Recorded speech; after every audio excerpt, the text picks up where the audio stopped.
Magandang araw mga kaibigan. Pag-usapan natin ngayon ang naka-schedule na pagbisita ng Pangulong Marcos Jr. Dito sa Mindanao. Okay. Last April 2, 5 and 6, naka-schedule siyang magbisita Alyansa Rally, kaya lang hindi natuloy. So ito, may nakapost na balita. Basahin ko lang Today, April 11, magbisita siya. Dalawa ito, registration. Una, yung Brigada News, Cotabato City. Basahin ko Nakatakdang magtungo sa Maguindanao si Pangulong Bongbong Marcos sa April 11, 2025. So ngayon, inaasahang pangungunahan nito ang isang aktibidad ng National Amnesty Commission sa Awang Dato Udin Sinsuat. Haharapin din nito ang hanay ng 6th Infantry Campilan Division. Bukod pa kay PPBM, inaasahang kasama rin nito si DILG Secretary, DND Secretary, o PAPRO Secretary, o si General Galvez ito, at maging ang bagong Press Secretary. Kaugnay nito, mas hinigpitan pa ang seguridad sa siyudad ng Cotabato at sa probinsya ng Maguindanao. Hinigpitan daw ang security. Okay, may isang post, Brigada News FM naman to.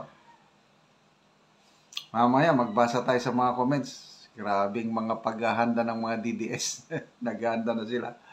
Okay, 89.3 Brigada News FM Cotabato City. Nakatakdang magtungo sa Maguindanao si Pangulong Marcos sa April 11, 2025. Inaasahang pangunahan nito ang isang parehas din yung nabasa ko. Higpitan ng security. Yan ang poso. BBM bibisita sa Maguindanao. Okay. Comments. Ito. Manot Masla Mapulo. Maglagay kayo ng humps na marami sa dadaanan niya. Gaya nung sa kusyong Dato Udin Sinsuat para maalog utak niya at maisip niya na mali ang napuntahan niya. Humps. Haj Kamsa. Ito, mga nagko-comment karamihan nito, mga kapatid nating Muslims. Correct. Bawat isang tao mag-volunteer na lang para kay Tatay Digong. Green karton o ribbon kahit lumang damit basta mabasa lang. Sulatan ng Duterte tas itali sa mga poste. Wow! Parang yung kanta na tie a yellow ribbon on the old oak tree. Ito naman green. Green ribbon. Suporta kay Duterte. Good one, good idea. Andy Lingkal. Basta dito, ang daming comments pro Duterte, negative kay PBBM. Walang problema, basta Duterte ang isisigaw namin. Ha ha ha. Sisigawan nila. Tama ka dyan, Duterte pa rin, isisigaw natin. Not mahinay. Tama ka ate, Duterte pa din kahit anong mangyari. Tama. Saida Raop. Hindi ka welcome sa Cotabato. Solid Duterte kami. Huwag mo nang ituloy ang pagpunta mo dito. Kasi nga, biglang hindi tinuloy yung April 2. So ano bang dahilan? Dalawa lang yan. Either umiwas sa posibleng gagawin ng mga Duterte supporters. Kasi nga, nagdagsaan ng mga DDS sa KCC Mall opening at sumisigaw na ng Duterte. Tapos, daw lang ito. Maraming nagdala ng itlog at kamatis na ibabato. Sa galit na siguro ng mga kapatid nating Muslim.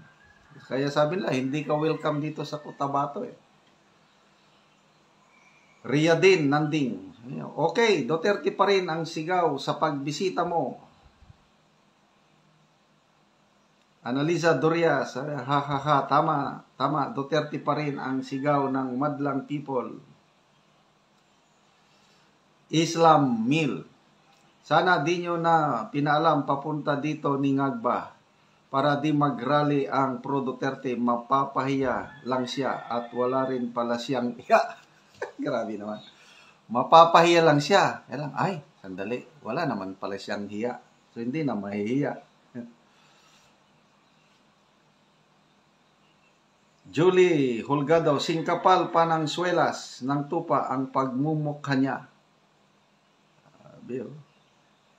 Nas Gumiran, mag-ingat ang buong Maguindanao del Norte, baka patibong yan. Magpapaambos kuno tapos para makapag-declare ng martial law, wala ng eleksyon. Siya na mamahala ng matagal. Miggy Hopes, maganda, wag na palampasin, wag na pauwiin sa Manila. Habibi Manto, ang galing ni Ngagba. Kasi sa 6-side siya nag-venue. Oh. Hindi siya, ang lakad niyang ito, hindi political rally, ha? Kasi yung na-postpone niyang lakad, yung April 2, 5, and 6, political rally yun. Sa ito, more on security matters. Yung National Amnesty Commission, parang may nabigyan na yung dating humawak ng armas, lumaban sa gobyerno, binigyan ng amnesty, bibigyan na sila ngayon ng safe conduct pass. Which is good naman, para wala nang gulo. Maganda ito, yung peace process.